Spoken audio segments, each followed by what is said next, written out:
SM health world.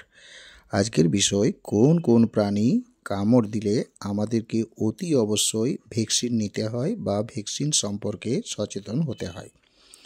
যাই হোক, প্রথমেই আসা যাক ডগ বা কুকুর সম্পর্কে।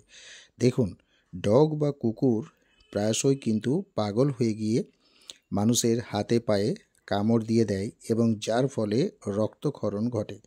এবং যদি রক্তক্ষরণ ঘটে সেই ক্ষেত্রে কিন্তু অবশ্যই ভ্যাকসিন নেওয়া প্রয়োজন এবং এই বিষয়ে অভিজ্ঞ ডাক্তারবাবুদের পরামর্শ নেওয়া অতি আবশ্যক। নেক্সট আসি শেয়ালের কথা।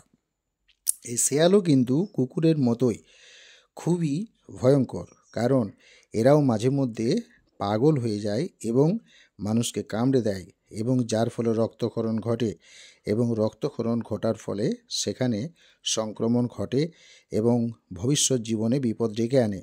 সুতরাং সেই ক্ষেত্রেও কিন্তু ভ্যাকসিন নেওয়া অতি আবশ্যক এবং অভিজ্ঞ ডাক্তারবাবুদের সঙ্গে পরামর্শ করা উচিত।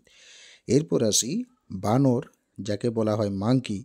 এই বানরও কিন্তু মাঝে মধ্যে রেগে গিয়ে মানুষের হাতে পায়ে কামড় দিয়ে দেয় এবং রক্তক্ষরণ ঘটিয়ে দেয়। সেই ক্ষেত্রেও কিন্তু ভ্যাকসিন নেওয়া অতি আবশ্যক এবং এই বিষয়েও কিন্তু অভিজ্ঞ ডাক্তারবাবুদের পরামর্শ নেওয়া উচিত। এরপর আসি ক্যাট বা বিড়ালের কথায়।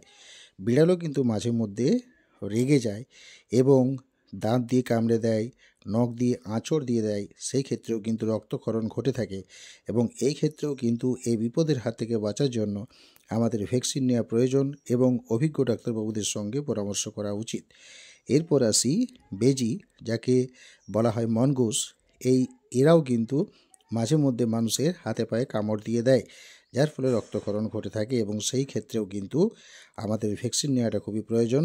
তবে আমাদের বিশেষজ্ঞ বা ডাক্তারবাবুদের সঙ্গে পরামর্শ করার পরে কিন্তু ভ্যাকসিন নেওয়াটা উচিত। এবং অবশেষে আসি বাদুড় বা যাকে ব্যাট বলা হয়। এই ক্ষেত্রেও এরাও কিন্তু মাঝে মধ্যে ঘরে প্রবেশ করে এবং মানুষের হাতে পায়ে কামড় বসিয়ে দেয়। এর ফলেও কিন্তু রক্তক্ষরণ ঘটে থাকে এবং সেই ক্ষেত্রেও কিন্তু আমাদের ভ্যাকসিন নেওয়ার প্রয়োজন এবং এই বিষয়ের ক্ষেত্রেও কিন্তু অভিজ্ঞ ডাক্তারবাবুদের পরামর্শ নেওয়া অতি আবশ্যক। যাই হোক, সকলে সুস্থ থাকবেন, ভালো থাকবেন। আজকের ক্লাসটি এখানেই শেষ করলাম। ধন্যবাদ।